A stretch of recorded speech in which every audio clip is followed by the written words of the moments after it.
nourriture essentielle, choisie et lue par l'équipe de l'Escale du Livre. Notre histoire commence dans un nuage, bien au-delà de la terre, bien au-delà des montagnes. En ce nuage logeait un ange qui enroulait et déroulait du coton pour l'éternité, en chantant de tristes complaintes qui parlaient d'hommes, de sueur et de sang. Car les anges sont aussi tristes, ils rêvent d'une peau pour saigner, de mains pour se toucher et d'un squelette pour éprouver la pesanteur du monde. Un jour d'hiver, notre ange s'allongea à plat ventre sur un rebord de nuage, puis se pencha dans l'espoir d'apercevoir un bout de matière. Mais il ne vit que du blanc, de longs panaches de blanc défilaient sur du blanc. Une larme se détacha de sa joue et se transforma en un flocon qui virevolta dans l'air, quitta le ciel pour descendre vers la terre. Il tomba d'abord légèrement, isolé dans un silence d'altitude, puis tout s'accéléra.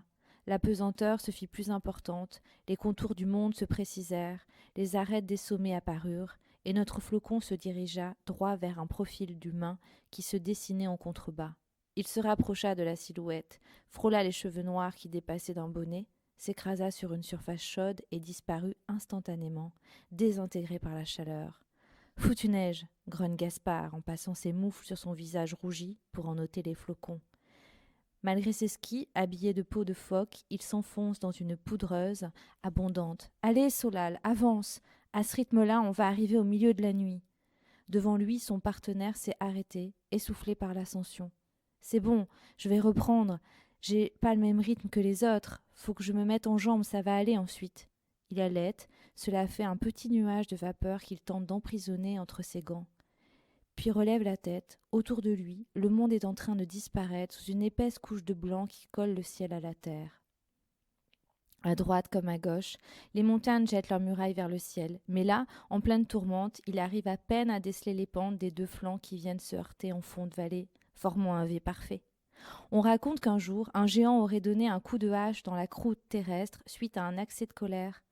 Puis il serait reparti, laissant derrière lui une béance fumante de plusieurs milliers de mètres qui se refroidit jusqu'à devenir la vallée des glaces, cet immense couloir de gel que Gaspard et Solal remontent avec peine.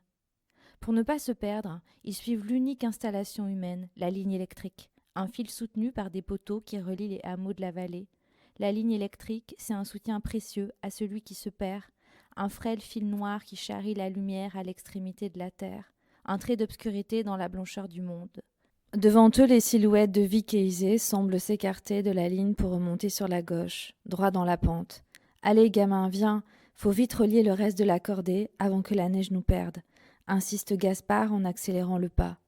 La cordée, c'est 2 chiens, une femme et 3 hommes, Zéphyr, Mayra, Isée, Vic, Gaspard et Solal, 6 silhouettes qui tentent de se frayer un passage dans les endroits les plus escarpés de la vallée, qu'il neige, qu'il vente ou qu'il glace.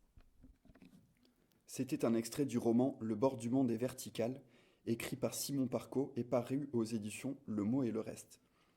Ce roman est en lice pour le prix des lecteurs 2023 de l'Escale du Livre. Venez découvrir le lauréat lors de notre festival du 31 mars au 2 avril prochain.